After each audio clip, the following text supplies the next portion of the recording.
Oh iya, satu lagi. Sudah.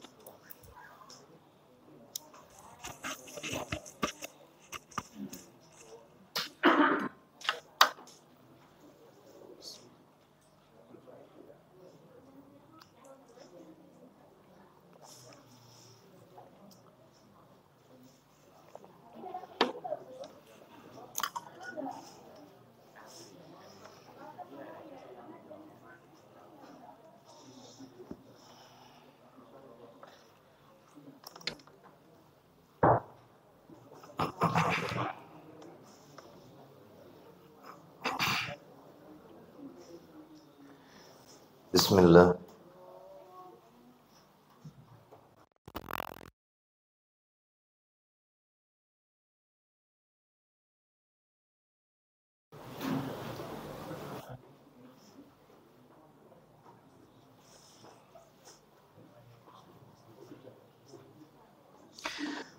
Assalamualaikum warahmatullahi wabarakatuh.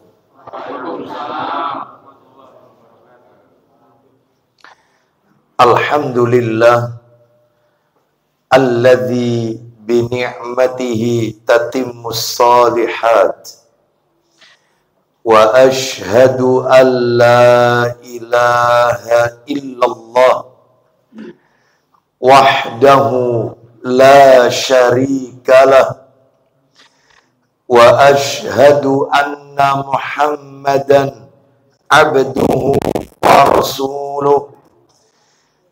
Ya ayyuhalladzina amanu taqullaha haqqa tuqatih wa la tamutunna illa wa antum muslimun.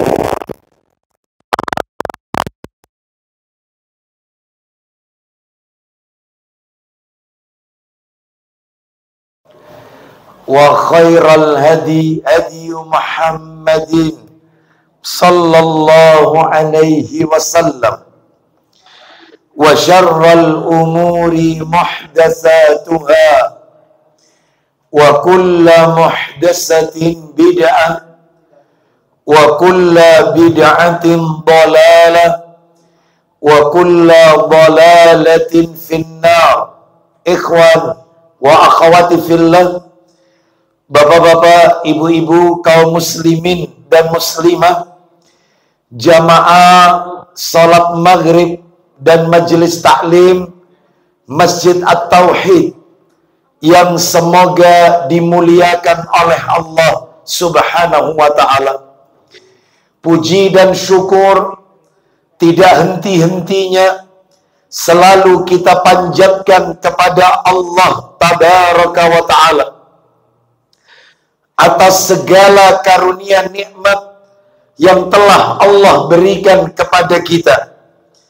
Di antara kenikmatan-kenikmatan tersebut yang kita rasakan pada malam hari ini adalah Allah Subhanahu wa ta'ala masih memberi kemudahan, kesempatan untuk melaksanakan amalan-amalan ketaatan kepada Allah Subhanahu wa ta'ala. Diawali dengan salat maghrib berjamaah, dilanjutkan dengan talabul ilmi,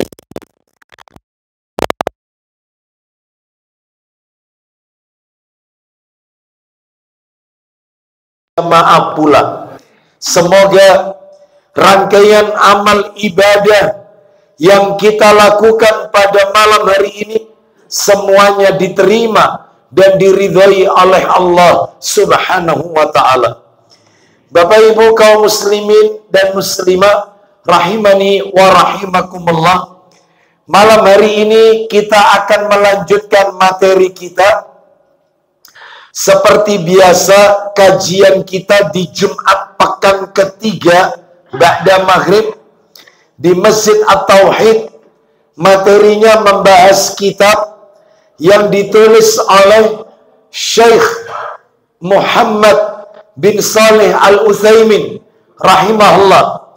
Kitab yang berjudul Hukukun Da'at Ilaihal Fitrati wa Qarraratha Syari'ati, yang sudah diterjemahkan ke dalam bahasa Indonesia dengan terjemahan bebas. 10 hak fitrah sebagaimana yang ditetapkan oleh syariat. Terakhir pertemuan kita yang lalu, kita telah menuntaskan hak yang nomor 4, yaitu hak anak. Betul itu ya? Hari ini kita akan masuk kepada bab yang baru, hak yang kelima, yaitu hak kerabat atau silaturahmi.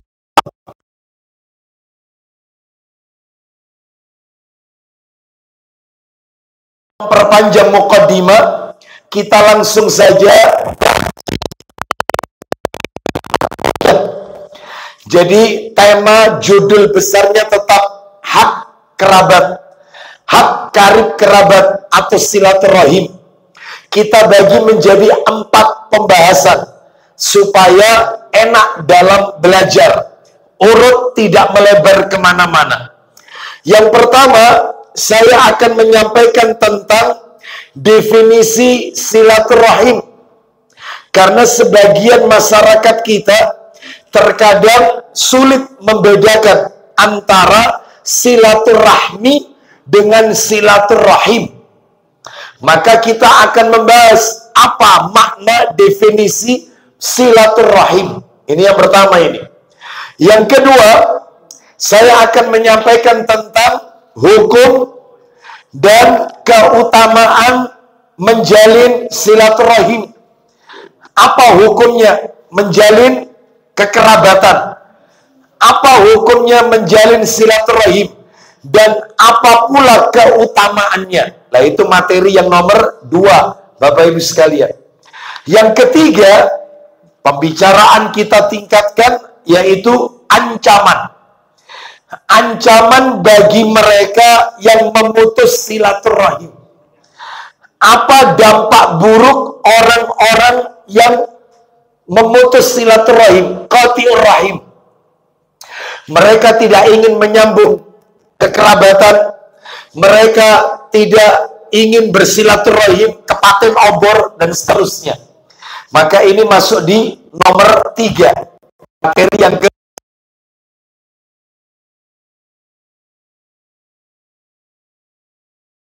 tips kiat-kiat adab silaturahim sesuai sunnah.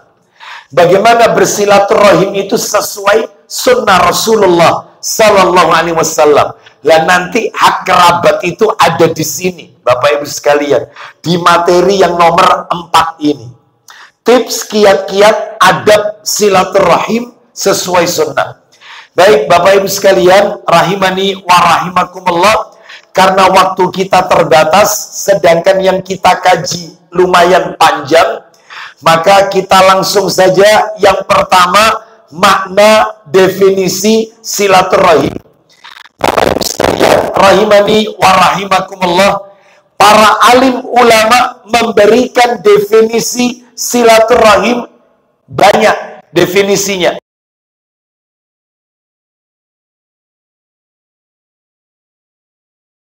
Itu apa yang dikatakan oleh Al-Hafidz Ibnu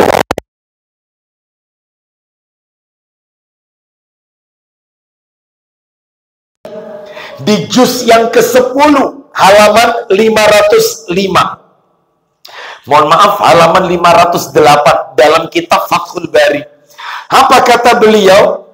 Bahwasanya silaturahim, jika kita tulis ra-nya itu di fathah, ra, haknya itu di kasrah, hi, mimnya yang dimatikan disukun sehingga berbunyi rahim, silaturahim, maka maknanya adalah menjalin hubungan baik, menjalin hubungan baik dengan saudara dekat, baik itu karena sebab perkawinan antar besan, menantu, ini karena sebab perkawinan, atau karena yaitu nasab keturunan, bin, dan seterusnya. Mungkin keluarga bapak, keluarga ibu. Ini keturunan ini. Atau mungkin karena sebab persusuan. Mungkin dia pernah disusui sehingga menjadi anak susuan. Maka ini semua adalah karib kerabat, yaitu yang namanya silaturahim. Roknya di fathah, haknya di kasrah, mimnya yang dimatikan. Rahim, silaturahim. Ya, sekalipun mereka bukan mahram.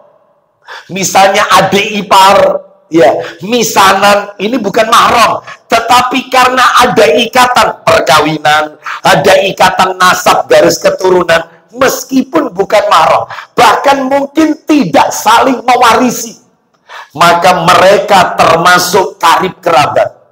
Jadi kalau orang tua meninggal dunia, maka mereka tidak dapat warisan. Kenapa? Karena memiliki anak laki-laki, tapi mereka karib kerabat. Jadi itu yang namanya silaturahim. Nah, itu. Adapun Bapak Ibu sekalian, kalau rohnya di fathah, roh, haknya itu yang disukun, roh, mimnya yang di kasroh, mi, silaturahmi, menjalin hubungan dekat dengan orang yang tidak termasuk karib kerabat. Jadi seperti saya dengan panjenengan, karena kita tidak ada ikatan nasab, kita tidak ada ikatan perkawinan, kita tidak ada ikatan susuan, maka ini yang namanya ukhuwah Islamiyah, itulah yang namanya silaturahmi. Jadi kalau rahim itu yang keluarga dekat. Bisa difahami sampai di sini ya? Baik.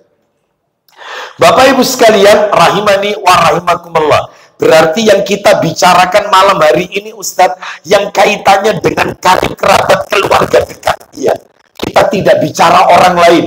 Kita sedang bicara hak karib kerabat dekat. Yang masuk kategori nasab garis keturunan, atau karena sebab perkawinan, atau karena sebab persusuan. Baik. Sekarang masuk materi yang nomor 2, Bapak Ibu. Yang kedua adalah hukum menjalin silaturahim sekaligus keutamaannya. Apa hukumnya? Pak, Bu, maaf. Hukum menjalin silaturahim ini adalah wajib. Wajib.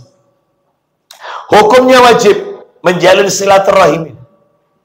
Mana dalilnya? Lo wajibnya wajib apa Ustaz? Wajib ain atau wajib kifayah? Karena fardu itu kan ada dua, fardu ain, fardu kifayah.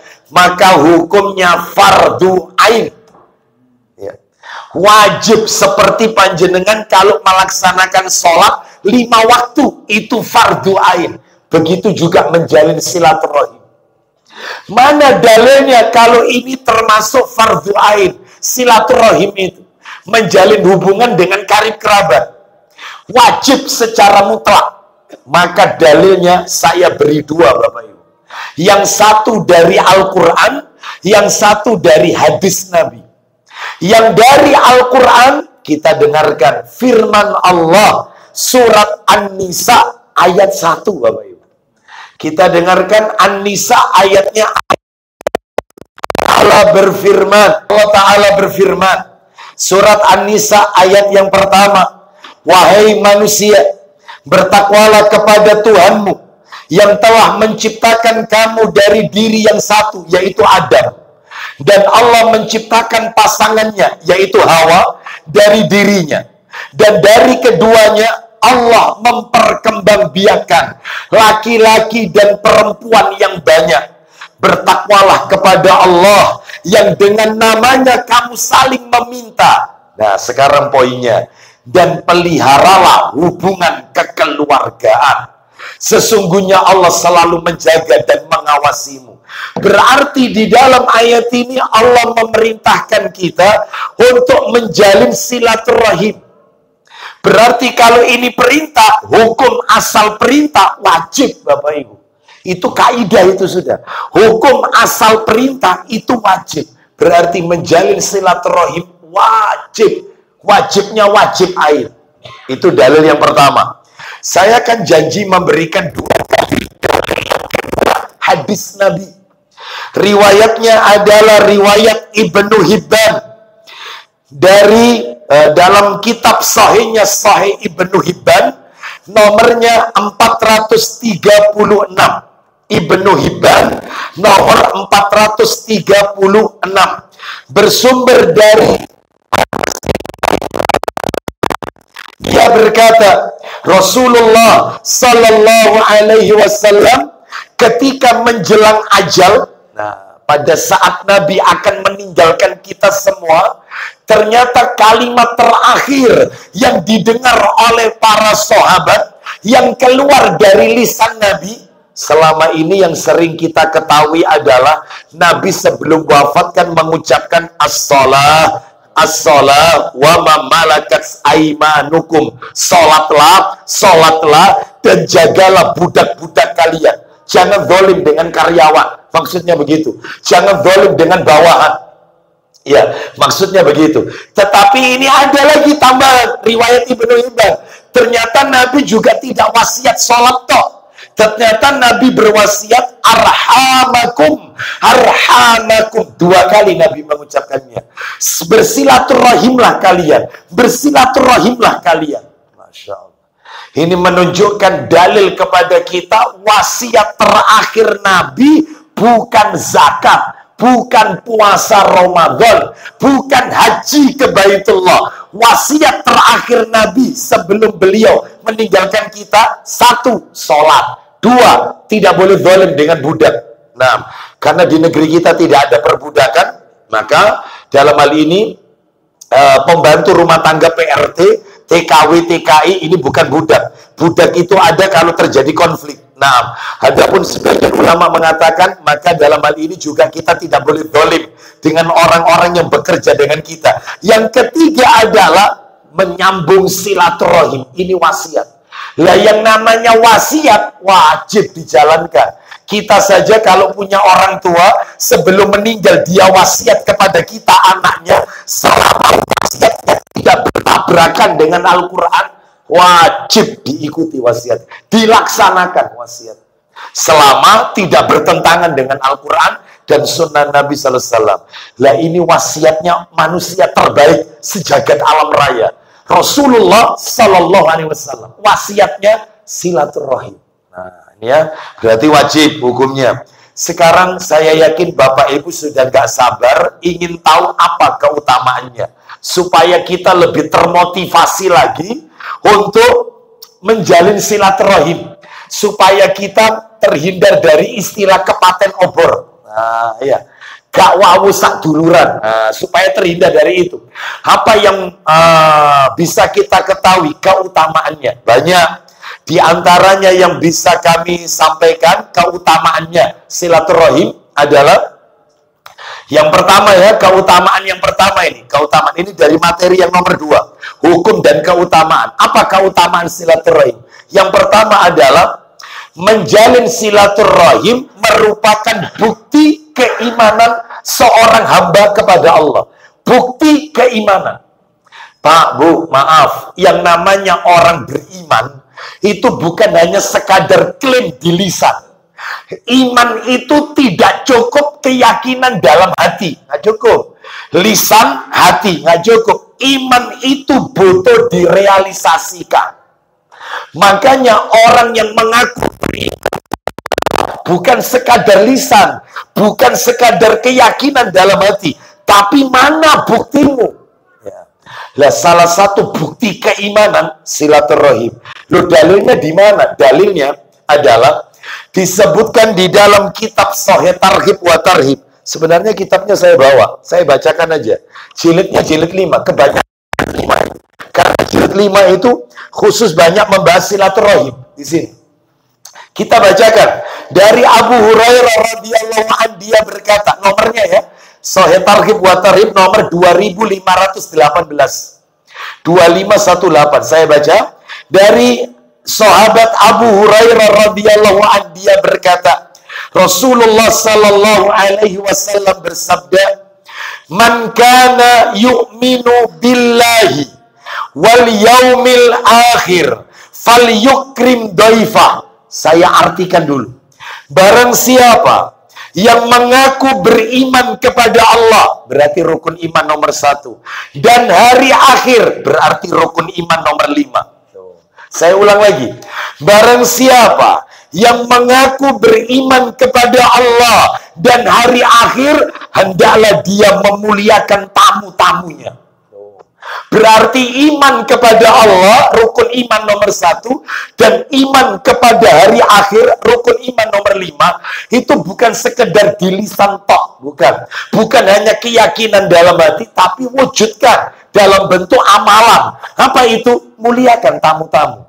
Jadi kalau ada di masyarakat kita, di sana, di luar sana, mereka yang KTP-nya Islam, mengaku Muslim, mengaku orang beriman, tapi tidak pernah memuliakan tamu, imannya tanda tanya.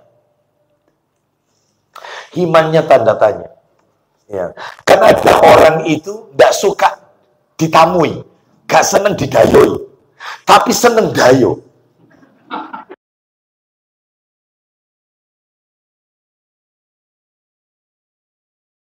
Jadi rumahnya nggak mau kotor, dia nggak mau didatangi tamu, tapi dia suka bertamu. Dan kalau sudah bertamu,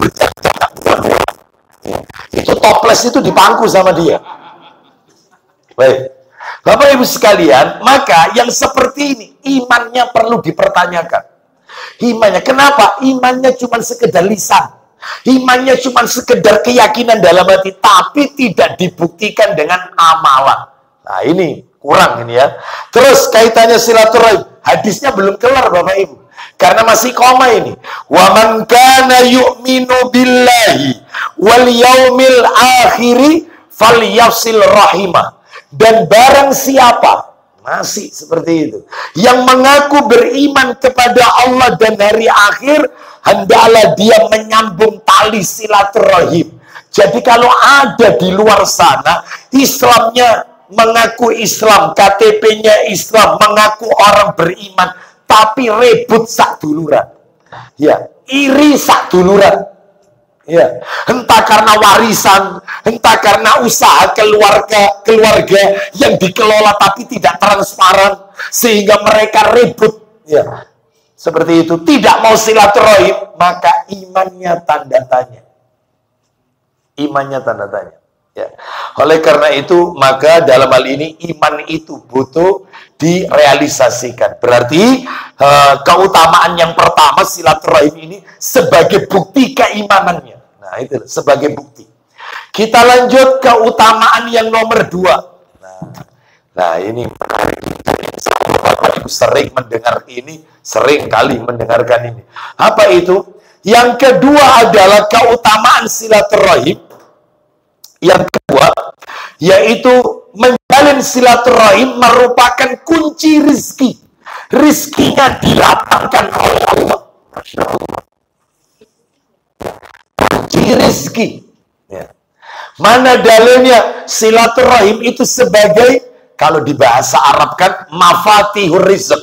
Kunci-kunci rizki. Kunci sebab datangnya rizki. Salah satunya silaturahim. Mana dalilnya? Dalil kitabnya sama, Sahih Targhib wa Tarhib, nomornya 2520. Kita dengarkan dari sahabat Abu Hurairah radhiyallahu an, dia berkata, saya telah mendengar Rasulullah sallallahu alaihi wasallam bersabda, man sarrahu an yubsata lahu fi rizqihi wa an yunassala wa an yunassa'alahu fi asarihi falyasil rahimahu. Barang siapa yang ingin rizkinya dilapangkan untuknya dan akan ditangguhkan ajalnya, kematiannya ditangguhkan, berarti umurnya dipanjangkan, rizkinya dilapangkan, umurnya dipanjangkan, ajalnya ditangguhkan, maka hendaklah ia menyambung hubungan silaturahim, kekeluargaan. Itu. Jadi berarti Ustadz, umur itu bisa bertambah. Loh, katanya umur itu tidak bisa bertambah Ustadz. Umur itu kan sudah ditetapkan oleh Allah. Nggak mungkin umur itu bertambah, apalagi berkurang. Nggak mungkin. Umur itu sudah ditetapkan oleh Allah. Nah, kok Allah panjangkan umurnya, ajalnya ditunda? Bukankah yang namanya kematian sudah ditulis saat sang jabang bayi ada dalam rahim Orang ibu, jodohnya, rizkinya, ajalnya, kan ditulis.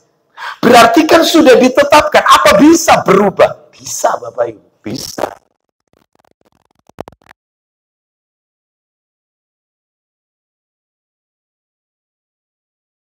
Bisa berkurang, itu mereka pakai dalil. Ada dalilnya. Qurannya Quran surat Fatir. Kita dengarkan, Fatir itu surat nomor 35. Surat 35. Mereka pakai dalil ini. Surat 35, surat 35 itu Fatir, ya. Surat 35 itu Fatir. Ayatnya Bapak Ibu sekalian. Ya. Ayatnya ada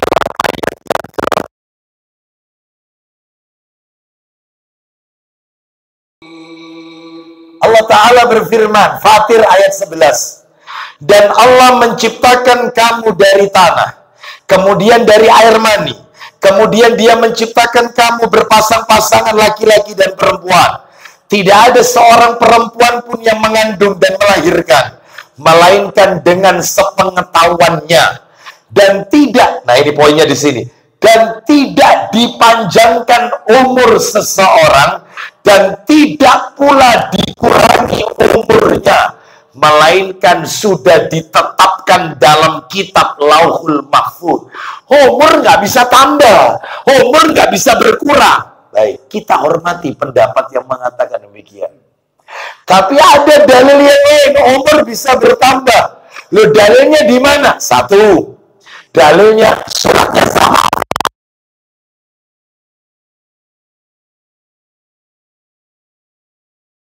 Bisa berkurang. Baik, kita hargai pendapat itu ya. Sekarang kita dengarkan dalil umur bisa bertambah. Surat Fatir ayatnya ayat 37. Kita dengarkan teriakan penduduk neraka dan jawaban Allah untuk penduduk neraka. Kita dengarkan. Allah Ta'ala berfirman. Kita dengarkan. Allah Ta'ala berfirman. Dan mereka berteriak di dalam neraka itu. Penduduk neraka berteriak, ya Rabb kami, keluarkan kami dari neraka. Niscaya kami akan mengerjakan kebajikan yang berlainan dengan yang telah kami kerjakan dulu. Terlambat kan? Dikatakan kepada mereka, jawaban Allah untuk penduduk neraka, bukankah kami telah memanjangkan umurmu? Ya. Bukankah kami telah memanjangkan umurmu untuk dapat berpikir bagi orang yang mau berpikir, padahal telah datang kepadamu seorang pemberi peringatan.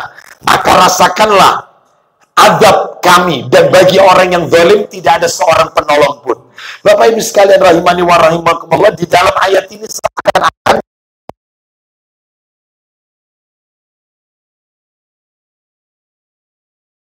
kan kalian umur 60, 70, 80 tahun, bahkan lebih, untuk apa umur itu? Nah, berarti umur bisa bertambah. Satu dalilnya. Dalil yang kedua, hanya dalilnya riwayat Tirmidzi. Riwayat Tirmidzi. Dalilnya panjang. Dalam kitab Sunan Tirmidzi. Ya, panjang.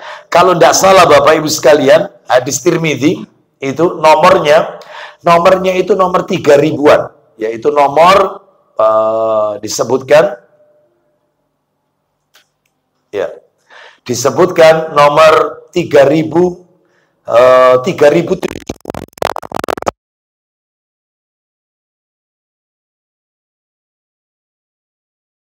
Insya Allah begitu ya, 3078. Baik, saya bacakan ya, panjang hadisnya. Intinya, ketika Nabi Adam alaihissalam diciptakan oleh Allah, maka diusaplah punggung Adam alaihissalam, maka berguguranlah yaitu anak cucunya. Lalu kemudian Nabi Adam alaihissalam bertanya kepada Allah, siapa mereka ini ya Allah? Banyak sekali anak cucunya. Siapa mereka ini? Mereka ini adalah anak cucu sampai hari kiamat. Wih, ditunjukkan sama Allah. Inilah anak cucumu nanti. Ternyata di antara anak cucu Adam, ada satu anak cucu Adam yang di antara kedua matanya mengeluarkan kilatan cahaya. Nabi Adam bertanya, siapakah dia ya Allah? Dia adalah anak cucumu yang bernama Daud alaihissalam. Nabi Daud maksudnya. Adam bertanya kepada Allah, berapa umur yang kau berikan kepada Daud alaihissalam? Maka Allah Subhanahu wa taala menjawab, umur yang aku berikan kepada Daud adalah 60 tahun. 60 tahun. Maka Nabi Adam alaihissalam, ambilkan 40 tahun dari umurku, ambilkan 40 tahun dari umurku, berikan kepada Daud alaihissalam. Berarti umur Nabi Adam alaihissalam berkurang 40, umurnya Nabi Daud alaihissalam bertambah 40, menjadi 100. Berarti umur bisa bertambah, bisa berkurang. Singkat cerita, saat waktunya Nabi Adam akan wafat, malaikat maut datang. Lalu Nabi Adam alaihissalam berkata, kenapa engkau datang? Engkau datang terlalu cepat. Bukankah umurku masih sisa 40 tahun lagi? Katanya malaikat maut, bukankah 40 tahun itu sudah kau berikan kepada Daud alaihissalam? Maka kata Rasulullah SAW ketika menjelaskan hadis ini, saat itulah Adam lupa, maka umatnya atau anak cucunya pun juga lupa. Adam mengingkari apa yang dia sudah berikan kepada Daud alaihissalam, maka anak cucunya juga suka melakukan pengingkaran. Jadi intinya adalah umur bisa bertambah, bisa berkurang, bisa. Nabi saja, dalil yang lain, mendoakan Anas bin Malik radhiyallahu an. Apa doanya? Allahumma aksir malahu wa waladahu wa atil hayatahu. Ya Allah, perbanyak hartanya, perbanyak anak keturunannya, dan panjangkan umurnya. Semua dikabulkan oleh Allah. Anas bin Malik radhiyallahu an wafatnya paling lama. Semua sahabat sudah meninggal.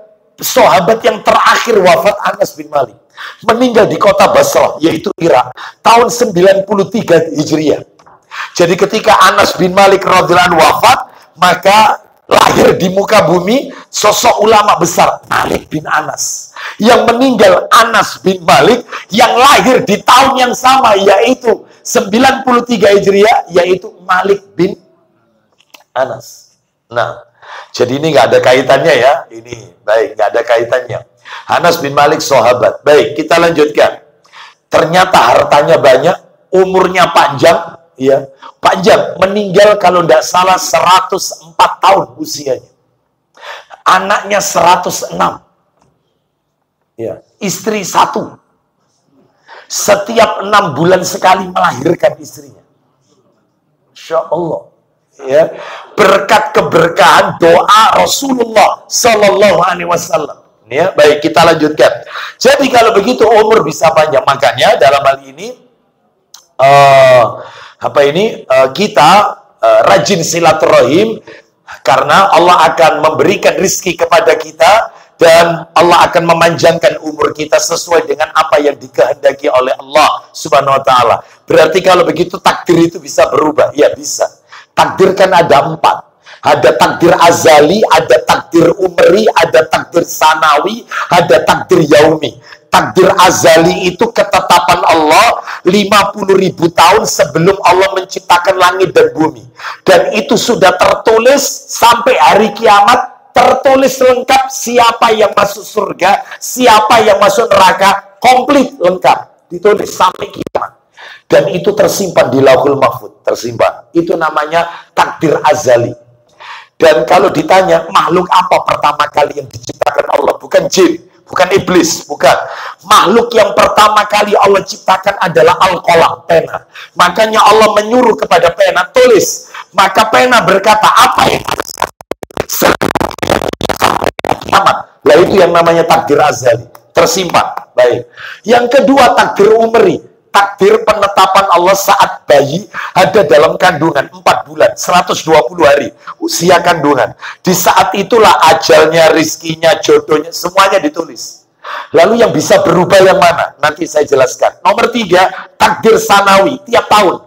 Perubahannya tiap tahun. Kapan? Lailatul Qadar. Sebagaimana Allah berfirman, tanazzalul malaikatu waruhu fiha bi'idzni rabbihim min kulli amr.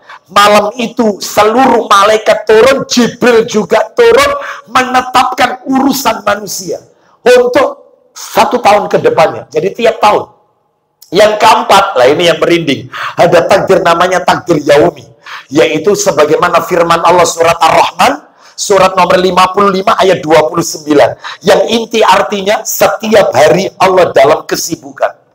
Setiap hari Allah dalam kesibukan. Ar-Rahman ayat 29. Apa sibuknya Allah setiap hari? Allah menerima doa seorang hamba, Allah mengabulkan, Allah menyelamatkan kaum muslimin, dan seterusnya. Baik, berarti ada yang berubah dalam harian. Lalu yang berubah itu yang nomor berapa? Yang berubah itu yang nomor 3, nomor 2, nomor 3, dan nomor 4. Dan perubahannya ini tertulis juga di Lauhul Mahfuz yang azali. Penetapannya saat perubahannya tertulis semuanya. Jadi tugas kita mengimani apa yang telah Allah tetapkan. Berarti kita ini dipaksa oleh Allah? Nggak dipaksa oleh Allah. Buktinya di dalam Al-Quran kan jelas. Allah berfirman di dalam surat Al-Kahfi kan, surat yang sering kita baca kalau apa ini? Malam Jumat atau hari Jumat ya. Surat Al-Kahfi jelas sekali. Allah Ta'ala berfirman, salah satu ayat, man sya'a falyu'min wa man sya'a falyakfur. Siapa yang mau beriman, ayat 29, Al-Kahfi 29 itu. Siapa yang mau jadi beriman, monggo. Yang mau jadi kafir, monggo. Berarti hidup ini pilihan. Allah tidak memaksa kita. Baik, kita lanjutkan materi kita. Keutamaan silaturahim. Yang nomor berapa berarti? 3. Keutamaan nomor 3. Silaturahim ini Bapak Ibu dapat menghapus dosa besar. Menghapus dosa besar. Silaturahim ini dapat menghapus dosa besar. Mana dalilnya? Dalil kitabnya ada. Ya, kalau ada yang mau bantu di sini membacakannya, bisa dilihat. Sahih Targhib wa Tarhib, nomornya 2526. 2526. Saya bacakan ya. 2526. Bersumber dari Maimunah radhiyallahu anha. Dia berkata bahwasannya bersumber dari Ibnu Umar radhiyallahu anhuma, dia berkata, atan nabiyya sallallahu alaihi wasallam rajulun faqala, datang seseorang menemui Nabi sallallahu alaihi wasallam, lalu orang ini berkata kepada Nabi, inni adnabtu dzamban aziman. Wahai Rasulullah, aku telah melakukan dosa besar yang sangat besar. Aziman. Dosa besar paling besar. Dan dia tidak menyebut dosa apa itu. Yang jelas dia melakukan dosa besar yang paling besar. Ya, terus kemudian dia tanya, fa'alli min taubati? Apakah masih ada kesempatan untuk aku bertaubat? Bapak Ibu tahu jawabannya Nabi. Anda akan kaget kalau mendengar jawabannya Nabi. Kelihatan ada korelasinya, tapi ternyata ada. Apa kata Nabi kepada orang itu? Faqala, maka Nabi berkata, halaka min ummin, ibumu masih hidup enggak? Orang ini habis melakukan dosa besar ingin taubat, malah Nabi bertanya, ibumu masih hidup tidak? Halaka min ummin. Nabi nggak tanya bapak, Nabi tanyanya ibu, ibumu hidup enggak? Lalu laki-laki menjawab, qala la, ibuku wafat, aku nggak punya ibu. Nabi tanya sekarang yang kedua, fa'alaka min khalatin, apakah kau punya saudaranya ibu, dulure ibu, bude atau bule, kakaknya ibu atau adiknya ibu? Nabi tidak bicara adiknya bapak, kakaknya bapak, enggak. Ini dari jalur ibu ini, jalur ibu. Maka orang ini menjawab, nah, iya, aku memiliki tante, bude atau bule, keluarga, saudara kandung ibu. Kata Nabi, kalau ingin taubatmu diterima oleh Allah, diampuni dosamu, fabirroha, baktilah kau dengan tantemu. Bakti dengan tante, yang dari ibu tapi ya, bukan dari ayah ini. Itu peluntur dosa besar. Nabi tidak katakan amalan yang suruh bakti. Betapa banyak keponakan zaman sekarang yang sudah nggak peduli sama tantenya. Banyak nggak? Wong tantenya kalau datang nggak pernah ditanya, Bude sehat, Bule sehat, enggak. Asik main game sudah. Dia nggak peduli lagi. Nah ya apa Ustaz? Punya tante Ustaz. Tapi utangan ya Ustaz. Dia utang nggak bayar-bayar Ustaz. Jadi kalau dia datang itu kadang kain di jendela, teko mana, gimana? Ada nggak tante yang kayak begini? Ngeselin kan?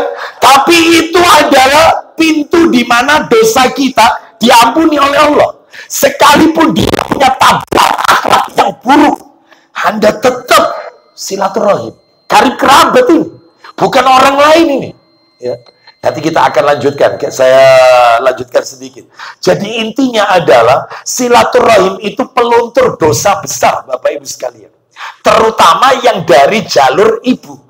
Lah kalau dari jalur bapak sama, menjalin silaturahim dengan dari keluarga bapak, tadi dalilnya umurnya dipanjangkan, rizkinya itu. Tapi kalau tanya peluntur dosanya, terutama dosa besar, ya ini yang dari jalur ibu. Hati-hati, apalagi ibu sudah tidak ada, meninggalkan dulur kandung, saudara kandung, maka harus baik dengan mereka. Ya. Kalau dikasih itu Ustaz, gak tahu syukur Ustaz. Kadang-kadang ini ala kon sak minit toh. Itu digitukan Ustaz saya ini. Makanya saya itu kadang kesel mau ngasih mau apa itu. Ya. Tetap ini keluarga jangan diputus. Ada nggak karib kerabat keluarga yang ngeselin? Ada nggak? Berbahagialah yang punya keluarga yang menjengkelkan. Berbahagia. Karena itu ladang amal kita. Gitu ya. Baik. Bapak Ibu sekalian, saya potong dulu, kita dengarkan kumandang adzan Isya. Setelah itu kita lanjutkan materi yang tersisa. Wassallallahu ala nabiyyina wa ala alihi washabihi wasallam.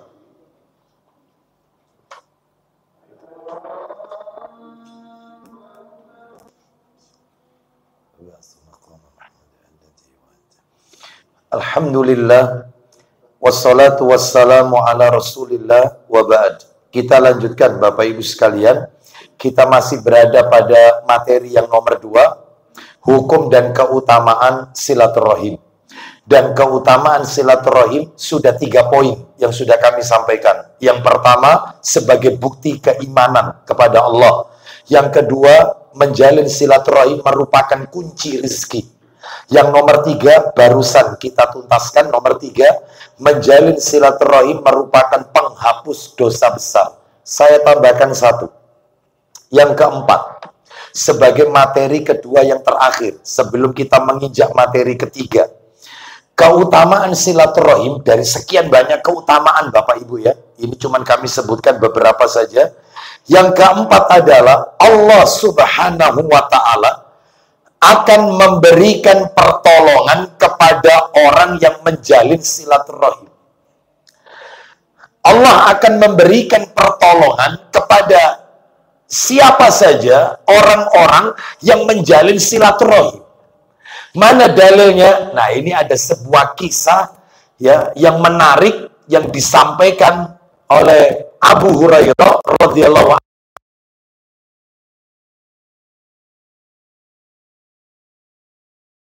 Riwayat Muslim dari kitab Sahih Targhib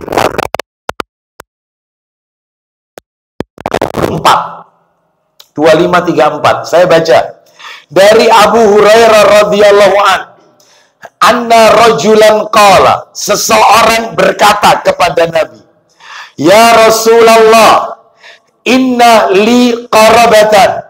Wahai Rasulullah, sesungguhnya saya memiliki karib kerabat, saudara dekat ini maksudnya. Asiluhum wa yaqta'uni. Aku senantiasa menjalin silaturahim, tetapi mereka suka memutuskanku. Oh, sudah. Kurang apa ini? Wa uhsinu ilaihim wa yusi'una ilayya. Aku selalu bersikap baik kepada mereka, namun mereka selalu bersikap buruk kepadaku. Ya. Terakhir kata orang ini, wa ahlumu anhum wa yaj'aluna alayya. Aku sudah bersikap santun, unggah-ungguh. Sudah aku berikan kepada mereka santun. Mereka bahkan suka, yaitu jahil, mengganggu aku. Bagaimana solusinya menghadapi keluarga seperti ini? Jadi kalau misalnya diterapkan di masyarakat kita, kita masukkan kumpulan keluarga, malah left dari grup. Dia punya acara, kita nggak pernah diundang. Kita punya acara, kita undang dia nggak mau datang. Kita datang ke rumahnya, pintu rumahnya ditutup. Tuh, sudah. Ketemu di acara, resepsi atau perhelatan, pura-pura nggak lihat kita. Oh, sudah. Wis, kurang apa kira-kira? Punya keluarga kayak begini.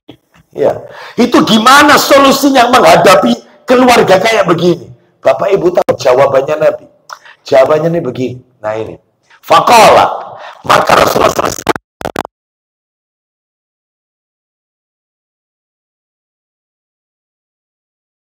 wala yazalu minallahi dhahirun alaihim madumta ala dhalik. Kata Nabi, jika memang yang kau katakan itu benar, kau tetap berbuat baik meskipun dia membenci engkau. Kau tetap silaturahim meskipun dia memutuskan hubungan dengan dirimu. Kau tetap santun, onggah-onggoh meskipun dia jahat kepada dirimu. Maka kata Nabi ini, ya, seolah-olah kamu telah meraupkan abu panas ke muka mereka. Artinya, azab itu akan Allah timpakan kepada mereka nanti di hari kiamat.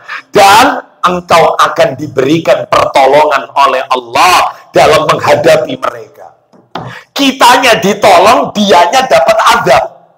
Jadi seolah-olah meraupkan abu panas di mukanya. Ya itu. Jadi maksudnya ini adalah ancaman Bapak Ibu sekalian. Oleh karena itu, ini menunjukkan kepada kita bahwasanya pentingnya menjalin silaturahim. Allah akan memberikan pertolongan. Jadi kira-kira gimana ini Bapak Ibu? Kalau punya keluarga seperti ini, tetap terus menjalin silaturahim atau memutuskan? Gimana? Pahalanya besar ini, jangan bilang malas. Ini berat ini ya, berat ini ya. Insya Allah gak bisa Ustaz, Masya Allah. Itu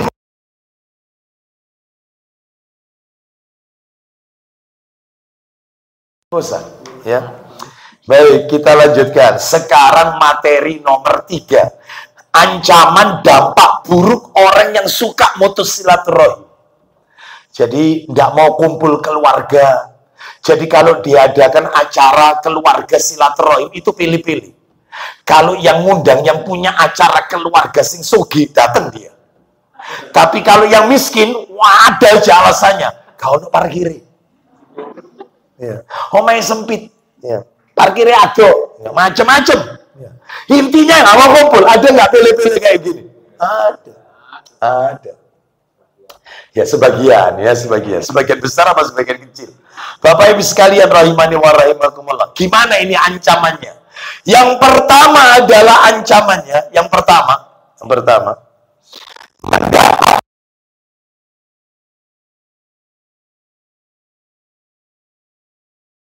dilaknat, dikutukin. Dan mari kita dengarkan, bukan hanya dilaknat Bapak Ibu. Ternyata Allah Ta'ala berfirman, kita dengarkan surat 47 Muhammad. Surat Muhammad ayatnya 22 dan 23. Surat 47 Muhammad ayat 22 dan 23. Wah, mengerikan ini ayatnya. Allah Ta'ala berfirman, Muhammad 22 dan 23. Ayat 22. Maka apabila sekiranya kamu berkuasa, kamu akan berbuat kerusakan di bumi dan memutuskan hubungan kekeluargaan. Ancamannya ayat 23-nya. Mereka itulah orang-orang yang dikutuk oleh Allah. Bukan hanya dikutuk, dibuat tuli pendengarannya dan dibuta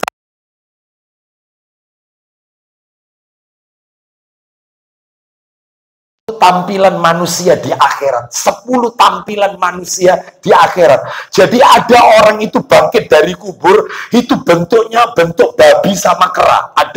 Ada yang bangkit dari kubur di hari kiamat kelak, itu wajahnya tanpa daging, tengkorak. wajah tanpa daging. Itu orang yang suka minta-minta, ngemis, katanya Nabi. Ada juga yang bangkit dari kubur di hari kiamat, yang buta matanya, telinganya tuli. Padahal di dunia dia tidak tunanetra, tidak tunarungu. Tapi di akhir nggak bisa lihat. Ya ini orang yang suka mutus ke keluarga. Suka mutus. Dan ada juga bangkit dari kubur, ternyata berjalan di hari kiamat, berjalan miring sebelah. Itu mereka yang berpoligami tidak adil.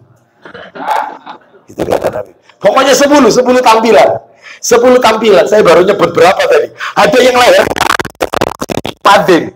muadzin lehernya panjang di akhirat. Katanya para ulama, maksudnya itu adalah pahalanya paling banyak. Maksudnya.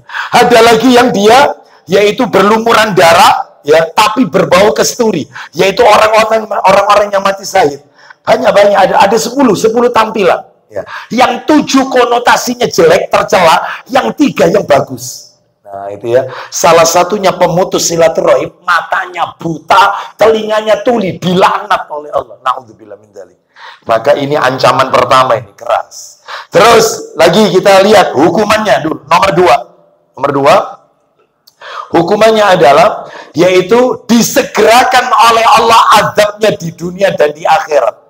Jadi Bapak Ibu kalau kepingin tahu siksaan yang disegerakan oleh Allah di dunia dan di akhirat, jadi sudah dikasih persekot sama Allah, dikasih DP azabnya. Di dunia dapat, akhirat kena lagi. Dunia kena, akhirat kena.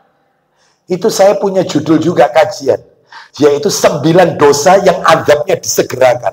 Salah satunya ini pemutus silaturahim. Bukan hanya di kuburan, bukan, itu alam akhirat. Ini alam dunia sudah kena. Mana dalilnya pemutus silaturahim azabnya disegerakan? Macam-macam. Entah kehilangan harta tiba-tiba, entah uangnya itu dijambret orang, entah dibegal, entah sakit gak kunjung sembuh, sakit menaun, gak waras-waras. Karena ya perilakunya itu sebagian daripada siksa yang Allah berikan.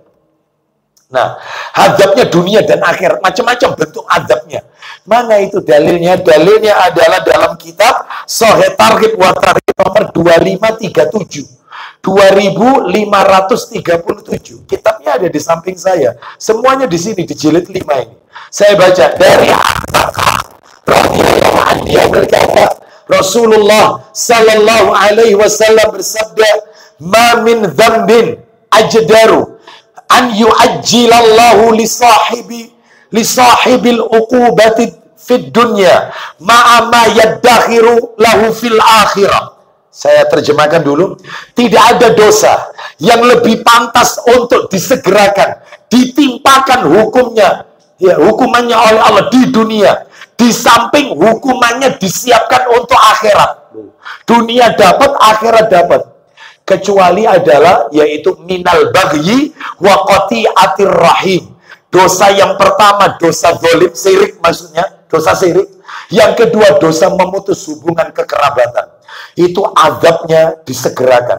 9 ini Bapak Ibu baru 2 yang saya sebut. Tinggal sisa 7 yang azabnya disegerakan. Saya kasih bocoran, salah satunya pemakan riba. Pemakan riba itu disegerakan azabnya. Termasuk durhaka sama orang tua. Azabnya langsung kontan. Di dunia dapat, akhirat dapat. Durhaka sama orang tua. Baik, kita lanjutkan. Ya, terutama sama ibu ini, sama ibu. Saya sering kali menyampaikan kan, mohon maaf. Ibu satu orang bisa merawat 5 orang anak, bisa. Tapi 5 orang anak belum tentu bisa merawat 1 orang ini, belum. Semuanya saling melimpahkan. Ibu melok konai. Aku serepot, aku sempit, terus melok konai terus.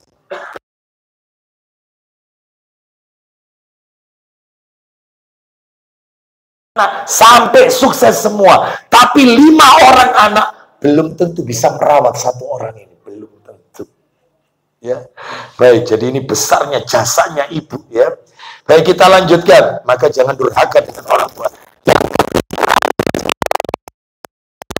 Yang ketiga, amalnya tidak akan diterima. Percuma, Pak. Bu, percuma. Kita mau umroh tiap tahun, bahkan bukan tiap tahun, tiap bulan umroh. Apa ada Ustaz umroh tiap bulan? Ada pembimbingnya. Ya, bimbing ya. Bapak Ibu sekalian, misalnya kan bisa jadi. Ya mudah-mudahan Bapak Ibu sekalian diberikan kesempatan oleh Allah untuk umrah berkali-kali. gitu ya. Baik, meskipun kita haji, ya, umroh berkali-kali, hatam Quran sebulan sekali, ya, Senin Kamis tidak pernah ditinggal, tahajud tiap malam, semuanya tidak akan pernah diterima oleh Allah kalau ribut sak duluran. Nggak bisa. Anda ribut sama tetangga, nggak kayak begini dampaknya. Enggak. Tapi ribut sak duluran dengan ponaan, ndak akur, sama misanan, ndak tegur sapa, sama mertua lagi. Wah, tambah apa lagi? Ya. Sampai ada mertua itu bilang kepada saya, mertuanya sudah tua. Dia bilang kepada saya ini Ustadz jadi orang tua tak eman kalau ngomong Ustadz. Daripada dikurang ajari mantu Ustadz. Sebab saya ini kalau ngomong sekejap Ustadz, mantu saya itu gini Ustadz. Makanya tak eman daripada saya dikurang ajari sama mantu. Ya Allah, sakno. Ya, kasih ya. Hati-hati. Meskipun kau beribadah taklim tiap hari, gak akan jadi ilmu yang manfaat, gak akan diterima amalan Anda ketika Anda ribut sama keluarga. Jadi tolong yang baik saja. Anda ribut sama orang lain yang gak ada hubungan keluarga, maka gak kayak gini dampaknya, gak kayak gini. Tapi kalau sama keluarga, susah-susah, capek-capek ibadah, gak ditulis sama Allah, terhapus amalan kita. Gak dianggap sama Allah. Heman kan? Heman. Mana dalilnya? Dalil dalam kitab Sahih Targhib wa Tarhib nomornya 2538. Satu nomor dari yang tadi, 2538. Dari Abu Hurairah radhiyallahu anhu, dia berkata, saya mendengar Rasulullah sallallahu alaihi wasallam bersabda, "Inna a'mala bani Adam tu'radu kulla khamisin lailatal jumu'ah. Fala yuqbalu amalu qati'ir rahimin."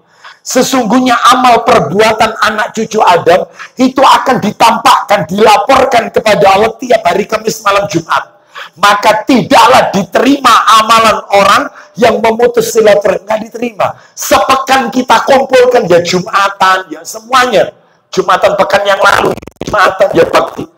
Apa ini bersodako macam-macam, nggak akan diterima oleh Allah. Kalau kita yaitu memutus silaturahim dengan keluarga. Saya tahu Ustaz, saya tahu. Masalahnya Ustaz, keluarga saya ini ada yang tanya begini sama saya. Kalau sudah kumpul-kumpul Ustaz,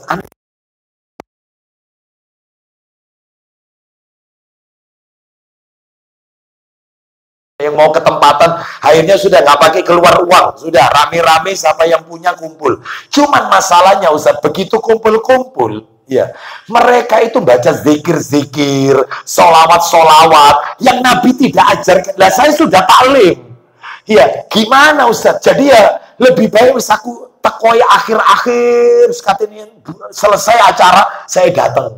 Ya, lah itu keluarga ngomongin saya, iki jenggoten iki repot ini.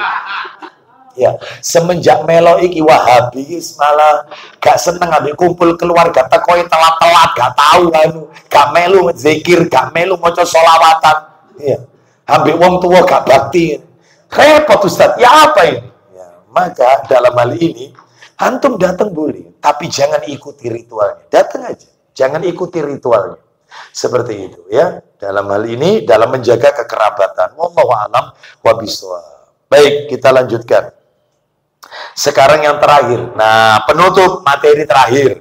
Nah, ini materi puncak. Kiat tips adab silaturahim sesuai sunnah. Apa adabnya?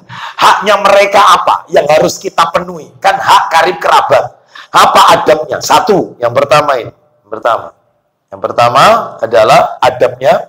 Adabnya Bapak Ibu ada 5 adabnya. Ada 5. Satu, dasari dengan niat ikhlas karena Allah. Menjalin kekerabatan, menjalin silaturahim, dasarkan dengan niat ikhlas karena Allah.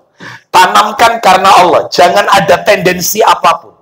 Sebab ada orang itu menjalin silaturahim karena ada maunya. Ya. Dulu dia tidak kumpul sama keluarga. Begitu kerungu bagi-bagi warisan, wong ide kabeh. Sing ngado teko kabeh. Ada enggak yang kayak begini? Baik. Dulu dia tidak pernah muncul, nggak pernah. Begitu sudah mau bagi-bagi, ada harta atau apa, baru muncul kok niki ponanku loh. Seling tabe aku. Wow, warisan. Ya, seperti itu. Banyak, berarti tendensi, dia ada niatan. Maka yang ikhlas saja karena Allah. Kenapa? Karena Nabi SAW sudah mengingatkan kita dalam hadis, riwayatnya riwayat Abu Dawud dan An-Nasai, dalam Sahih Targhib wa Tarhib nomor 8, ya, dari Abu Umamah Al-Bahili radhiyallahu anhu, dia berkata, Rasulullah SAW bersabda, Innallaha azza wa jal la yaqbalu minal amali illa ma kana lahu khalisan wa batuhiya bihi wajhu. Sesungguhnya Allah azza wa jalla tidak akan menerima amalan seorang hamba illa kecuali maka nalahu khalisan wa batuhiya bihi wajhu, kecuali amalan itu dilakukan ikhlas mengharap wajahnya Allah, maksudnya mengharap ganjaran dari Allah azza wa jalla. Dia tidak butuh apresiasi orang, dia tidak butuh pujian orang, dia butuh yaitu pahala dari Allah azza wa jalla. Itu ya. Jadi niatkan ikhlas karena Allah, jangan ada tendensi lain. Yang nomor dua, mendahulukan silaturahim dari orang yang paling bertakwa kepada Allah. Iya Pak, ini perintah dari Nabi. Jadi kalau kita punya keluarga banyak kan, banyak keluarga kita, maka keluarga kita yang paling bertakwa kepada Allah, yang lebih mencocoki sunnah Rasulullah SAW. Ya, ini didulukan, ini didulukan. Mana dalilnya? Dalil Abu Dawud dalam kitab Sunan Abu Dawud, ya, nomornya 4832. Nanti materi ini saya share ya seperti biasa ke takmir masjid. Di situ disebutkan Nabi SAW bersabda, la tusahib illa mu'minan wala yakul ta'amaka illa taqi. Janganlah kalian berteman kecuali dengan orang-orang yang beriman, dan janganlah makananmu dimakan kecuali yang memakan makananmu orang-orang bertakwa. Berarti kita kalau ngadakan walimah, undangan makan-makan, itu harus pilih-pilih, Pak. Ini buktinya, janganlah makananmu dimakan kecuali yang memakannya orang yang bertakwa. Oh ya, selektif. Yang kita undang ini orang-orang soleh, meskipun dia tidak kaya, selama dia tegar di atas Quran dan Sunnah, kita undang, kita datang. Ya, keluarga kita terutama didulukan. Keluarga didulukan. Baik, nomor 3 sekarang, mempelajari nasab supaya tidak kepaten obor. Nasab dipelajari. Ya, kita ini keturunan ke atas siapa harus hafal. Ya. Saya mau tanya ini, panjenengan nama siapa? Pak Afdol. Afdoluddin. Pak Afdoluddin bin nama bapaknya panjenengan. Ali Fahman. Pak Afdoluddin bin Ali Fahman. Naik 1. Pak Ali Fahman bin Abdullah. Naik 2. Kakek berarti ya? Kakek ya? Ya ini Pak Abdullah kakek bin.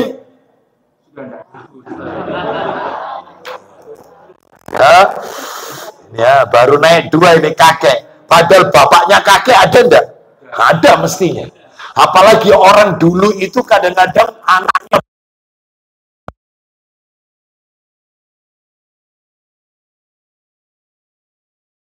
Nah, ya, seperti itu. Sebab kadang-kadang kepaten obor.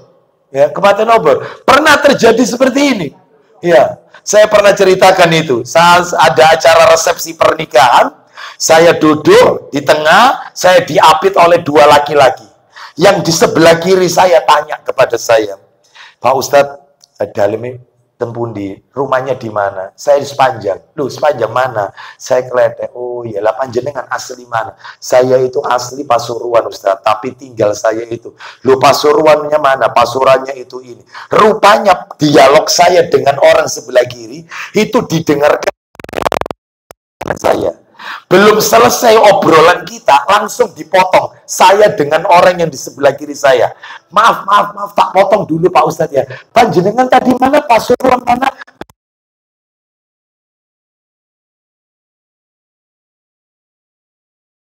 Sampingnya itu, lah ya itu masih, loh, sampai anaknya, loh, sampai dolorku berarti.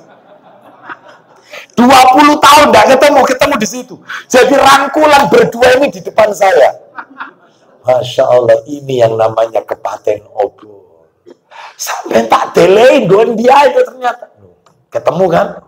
Seperti itu ya. Oleh karena itu, maka pelajari nasab.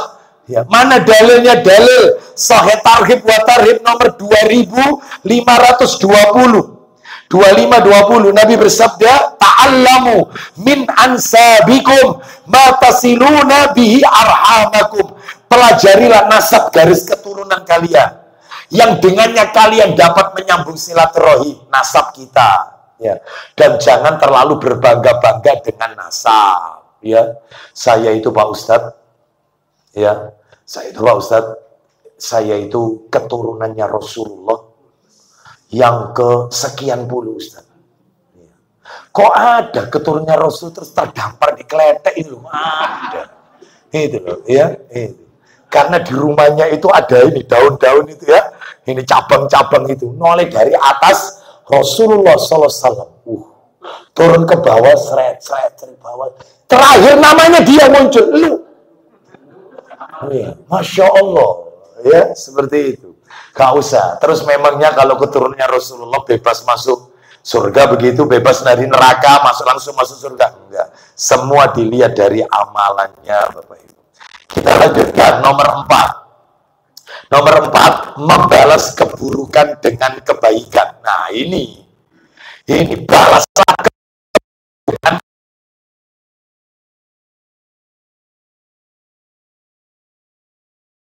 balas dengan keburukan, balas dengan kebaikan. Sebab Nabi bersabda dalam hadis riwayat At-Tabrani, Bukhari, ya, riwayat Bukhari, dalam Sahih Targhib wa Tarhib nomor 2533, itu dikatakan, laisal wasilu bil mukafi, walakin huwa alladhi idza quti'at rahimuhu wasalaha. Silaturahim itu bukanlah menjalin hubungan baik dengan orang yang berbuat baik kepada kita. Itu bukan silaturahim.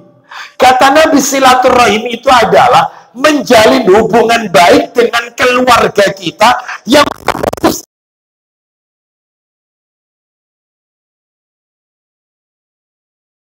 baik dengan Anda baik dengan saya. Itu bukan silaturahim, Pak. Bukan.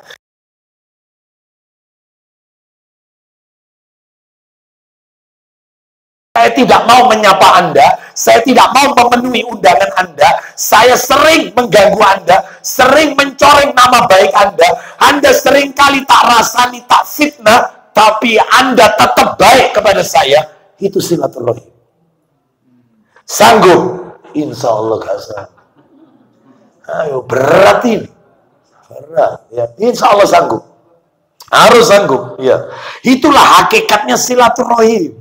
Itu, ya. Bahkan Nabi pernah mengatakan, afdhalus shadaqatis shadaqah ala dirahimil kashi. Sedekah yang paling utama, yang paling besar ganjarannya, sedekah yang kau berikan kepada keluargamu yang menyimpan permusuhan dalam hatinya. Wih, keluarga yang benci kepada kita, malah kita kasih. Kita kasih makanan, kita kasih kirimnya apa, dia sakit kita jenguk, dia kurang apa, Ramadan kekurangan apa, kita cukupi, dipopulai kebutuhannya, padahal dia benci sama kita. Berat. Itu besar. Bu, sanggup, Bu? Ya. Terakhir, insya Allah, saya yakin insya Allahnya jamaah Masjid At-Tauhid. Nomor 5. Terakhir, penutup. Ya, nomor 5 adalah memberikan sedekah dengan mendahulukan karib kerabat terlebih dahulu, meskipun dia orang kafir. Karena ada orang itu punya keluarga non-muslim. Maka sekalipun dia non-muslim, ketika kita ingin memberi sedekah, memberikan nafkah atau apapun, maka dulukan keluarga sebelum orang lain. Keluarga didulukan. Keluarga. Mana dalilnya? Dalilnya adalah disebutkan dalam riwayat Ibnu Huzaimah dalam Sahih Targhib wa Tarhib nomor 892, jilid 2. Kitabnya saya bawa juga, jilid 2. Nabi bersabda, as-sadaqu alal miskini sadaqatun wa alal qaribi sadaqatani. Sadaqatun wasilatun. Sedekah kepada orang miskin yang tidak ada hubungan keluarga, pahalanya 1. Tapi sedekah kepada yaitu karib kerabat kita, keluarga kita, itu pahalanya 2. pahala silaturahim sama pahala sodako. Pahala sodako dan pahala silaturahim, double pahalanya. Ya. Kan banyak orang sekarang kalau sama orang lain royal, tapi sama keluarga pelit, bakhil. Nggak boleh. Mestinya royal itu sama karib kerabat, bukan orang lain. Seperti itu. Ya. Makanya beberapa waktu yang lalu ada seorang ikhwan berkata kepada saya itu Ustaz, kalau adakan acara apapun itu, ya syukuran apapun, termasuk diantaranya walimatul urus, perkawinan, pernikahan, itu tidak ngundang orang lain Ustaz. Lawung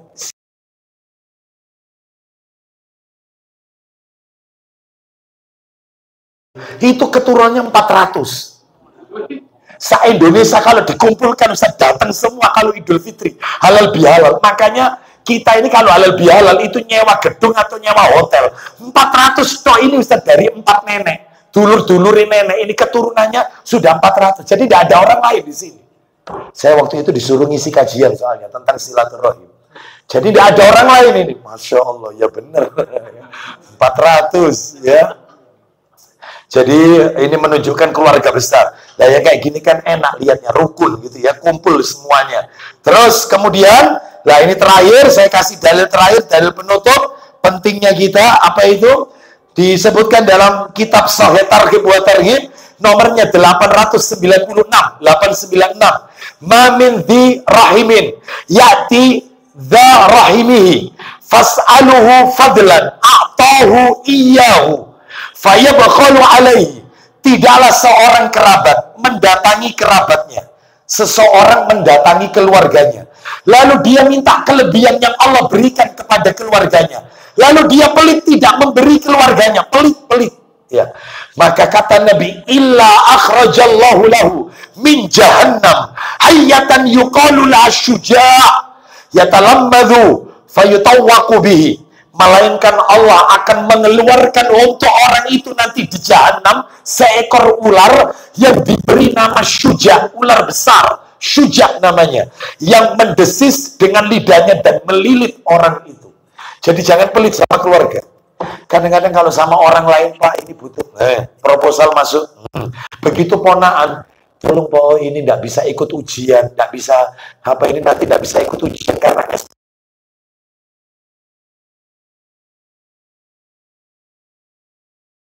saya sepi. Allah, sama keluarganya bakhil padahal keponakan sendiri. Ya, tapi sama orang lain royal, nggak boleh. Maka akan dikeluarkan ular besar, yaitu di dalam neraka jahanam. Waliyadzubillah. Nah, demikian bahkan ada satu cerita Rasulullah SAW pernah memberikan hadiah kepada Umar bin Khattab. Nah, ini ceritanya. Dikasih sutra, kain sutra. Kain sutra, Nabi memberi Umar bin Khattab kain sutra. Katanya Umar bin Khattab radhiyallahu an, wahai Rasulullah, Anda kan pernah bersabda, laki-laki kan tidak boleh pakai sutra. Kenapa Anda memberikan kain ini kepada saya? Bapak Ibu tahu jawaban Nabi, aku menghadiahkan kain ini kepadamu bukan untuk kau pakai, bukan. Akan tetapi untuk kau jual, lalu kau pakaikan kepada atau kau pakaikan kepada orang lain. Itu akhirnya Umar bin Khattab menghadiahkan kain sutra itu kepada seorang musyrik yang masih saudara ibunya. Jadi saudara ibunya Umar bin Khattab itu musyrik, dikasihkan kepada mereka. Berarti keluarga didulukan sebelum dikasihkan kepada orang lain. Wallahu a'lam wa bishawab. Demikian apa yang bisa kami sampaikan. Semoga menjadi tambahan ilmu yang bermanfaat. Karena waktunya ya sudah lewat ini ya, kita tutup saja. Semoga Allah meridhoi amal ibadah kita. Semoga Allah kumpulkan kita bersama keluarga kita, bukan hanya di dunia tapi sampai di surga Allah Azza wa Jalla yang kekal dan abadi. Kita akhiri, wassallallahu ala nabiyyina wa ala alihi wa sahbihi wasallam. Subhanakallahumma wa bihamdika asyhadu an la ilaha illa anta astaghfiruka wa atubu ilaik. Wa akhiru da'wana alhamdulillahi rabbil alamin. Assalamualaikum warahmatullahi wabarakatuh.